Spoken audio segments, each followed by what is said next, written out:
ہم یہ کہتے ہیں کہ جی اہل تشیع اس مہینے کو بہت غم سے گزارتے ہیں، بہت فیل کر کے گزارتے ہیں۔ میں اہل سنت ہوں، لیکن آج میں ایک بات کہنا چاہوں گی۔ ہم ایک دوسرے کے فقوں پہ تنقید کرتے ہیں، کوئی کسی کو کیا کہہ رہا ہے، کوئی کسی کو کیا کہہ رہا ہے، کوئی کہہ رہا ہے تم دائرہ اسلام میں نہیں آتے، کوئی کہہ رہا ہے کہ تم مسلمان نہیں ہو۔ آج میں ایک سوال پوچھنا چاہوں گی اپنے فقہ کے لوگوں سے بھی اور ان لوگوں سے بھی جو اہل تشیع ہیں، بلکہ میں بات کرنا چاہوں گی، سمپل ایک رائے دینا چاہوں گی۔ جب ہم اس بات پہ اعتقاد رکھتے ہیں کہ اللہ تعالیٰ کے لیے نبی پاک سے بڑھ کے کوئی بھی نہیں، نبی پاک صلی اللہ علیہ وآلہ وسلم ان کی آل اولاد سے جو محبت کرے گا، اللہ بھی اس سے محبت کرے گا۔ جو اہل تشیع پورا مہینہ، صرف یہ مہینہ نہیں، سفر کا مہینہ بھی تکلیف سے گزارتے ہیں، رو کر گزارتے ہیں، ان کی محبت میں گزارتے ہیں، جو سالوں پہلے واقعہ ہوا تھا اس کو یاد کرتے ہیں، تازہ کرتے ہیں، آنے والی نسلوں کو پتہ چلتا ہے کہ کیا ہوا تھا کربلا میں۔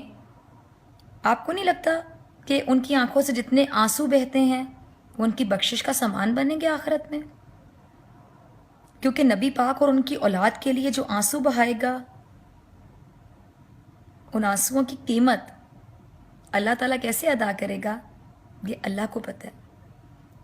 جو نبی پاک کی اولاد سے محبت کرے گا، سال گزرنے کے بعد بھی اپنی آنے والی نسلوں کو بتائے گا کہ کیا ظلم ہوا تھا، ظلم کی داستان رقم ہوئی تھی کربلا میں، بیبیاں جن کے لیول کا ہم سوچ بھی نہیں سکتے، جنت کی شہزادیاں ہوں گی، شہزادیوں سے بھی بڑا ورڈ ہوگا، ان کے سر سے کسی نے دوپٹہ اترا ہوا کبھی نہیں دیکھا تھا۔ کربلا کے واقعات آپ یاد کریں، محرم میں کیا ہوا تھا جب وہ زلجنا آیا واپس، اور کیا کیفیت تھی اس زلجنا کی، سجدے میں جا کے سر قلم کر دیا گیا۔ مطلب آپ سوچیں کہ کیا واقعات ہوں گے، 6 7 8 مہینے ایک مطلب معصوم بچہ ہوتا ہے، اس کی پیاس کی طلب کے سوال پہ اس بچے کی حلق میں خنجر اتار دینا۔ مطلب آپ ان واقعات کو اگر کبھی پڑھیں آپ کے رونگٹے کھڑے ہو جائیں گے۔ جس کے دل میں تھوڑی سی بھی محبت ہوگی نا نبی پاک صلی اللہ علیہ وآلہ وسلم کے لیے، ان کی آل اولاد کے لیے، اس کے رونگٹے کھڑے ہو جائیں گے۔ اور آپ امیجن کریں کہ نبی پاک صلی اللہ علیہ وآلہ وسلم کو ڈے فرسٹ سے پتا تھا کہ حضرت امام حسین علیہ السلام کی گردن قلم کی جائے گی، کربلا جائیں گے، یہ پورا قافلہ لے کے وہاں پہ ان کو شہید کر دیا جائے گا۔ اس کے بعد میری نسلوں کے ساتھ، ان بچیوں کے ساتھ کیا سلوک کیا جائے گا، ان کو قیدی بنا کے لے جایا جائے گا۔ پھر میری نسل میں سے ایک، میرا خون میرا بتائے گی کہ میں کون ہوں، نبی پاک میرے کیا لگتے ہیں، میں کس خاندان کی عورت ہوں۔ آپ یہ واقعات اگر یاد کریں نا، آپ کے رونگٹے کھڑے ہو جائیں گے۔ اور ان واقعات کو جب آپ یاد کرتے ہیں تو چاہے میں اہل سنت ہوں، میں کہتی ہوں کہ ٹھیک ہے، ان واقعات کو یاد کرنا چاہیے ہر سال۔ ہم یاد کرتے ہیں تبھی تو ہماری آنے والی نسلوں کو پتہ چلتا ہے کہ کربلا میں کیا ہوا تھا، ورنہ ہم تو وہ لوگ ہیں جو پچھلے 2 دن پرانی بات بھول جاتے ہیں۔ ہمیں پتہ ہونا چاہیے کہ آخر ان ہستیوں نے کیا قربانیاں دی تھیں، اور ہمارے ساتھ چھوٹی چھوٹی پرابلمز ہوتی ہیں، ہم کہتے ہیں کہ اللہ تعالیٰ آپ نے ہمارے ساتھ یہ کر دیا، میں نے تو کچھ برا نہیں کیا تھا، اللہ تعالیٰ آپ کو میرا کیا برا لگ گیا۔ تو اللہ تعالیٰ کو ان ہستیوں کو کیا برا لگا؟ کچھ بھی نہیں۔ ان ہستیوں نے زندگی میں کبھی گناہ نہیں کیے ہوں گے، معصوم ہستیاں تھیں وہ، لیکن اللہ تعالیٰ نے ان کو کتنی بڑی آزمائش میں ڈالا۔ حضرت امام حسن علیہ السلام کی اگر بات کریں، ان کی زوجہ نے انہیں زہر دے دیا، اور نبی پاک صلی اللہ علیہ وآلہ وسلم ہمیشہ حضرت امام حسن کے ہونٹوں پہ بوسہ دیتے تھے، حضرت امام حسین کی گردن پہ بوسہ دیتے تھے۔ ایک بار بی بی فاطمہ نے پوچھا کہ ابا حضور آپ بوسہ ان کے ہونٹوں پہ دیتے ہیں، ان کی گردن پہ، اس کی کیا وجہ ہے؟ تو نبی پاک صلی اللہ علیہ وسلم نے فرمایا، آپ دیدہ ہو گئے، اور فرمایا کہ میرے اس نواسے کی گردن قلم کی جائے گی اور میرے اس نواسے کو ہونٹوں سے زہر دیا جائے گا۔ یہ میرے نواسے جو ہیں یہ اس طرح شہید ہوں گے، اس لیے میں ان کو اس طرح پیار کرتا ہوں ان مخصوص حصوں پر۔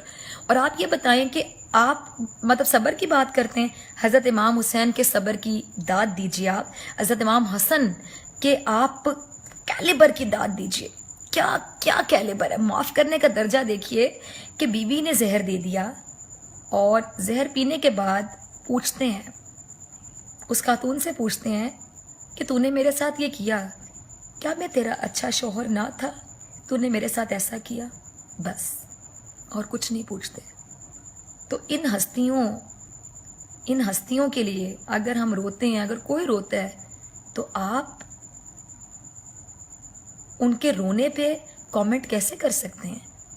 ہم کسی کے بھی ان ہستیوں سے اٹیچمنٹ پہ کامنٹ کیسے کر سکتے ہیں؟ کوئی بھی سنی بھی رو سکتا ہے، کوئی شیعہ بھی رو سکتا ہے، لیکن اگر کوئی اٹیچڈ ہے ان ہستیوں کے ساتھ تو اس پہ ہم نیگیٹو کامنٹ کیسے دے سکتے ہیں؟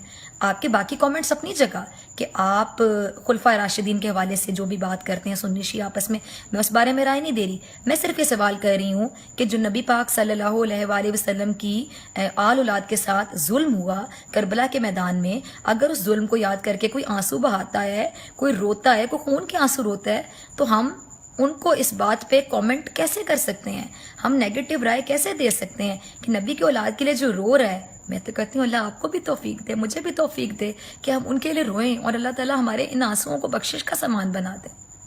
پلیز اس بات پہ ایک دوسرے کو کامنٹ کرنا چھوڑ دیں. نبی پاک کی اولاد کی محبت میں جو روتا ہے اس رونے کو سلام، اس تکلیف کو محسوس کرنے کو سلام. میں اہل سنت اور میں سلام کرتی ہوں سب کو جو نبی پاک کی آل اولاد کی تکلیف کو آج بھی اتنے سال گزرنے کے بعد فیل کرتا ہے اور اس تکلیف سے گزرتا ہے اپنی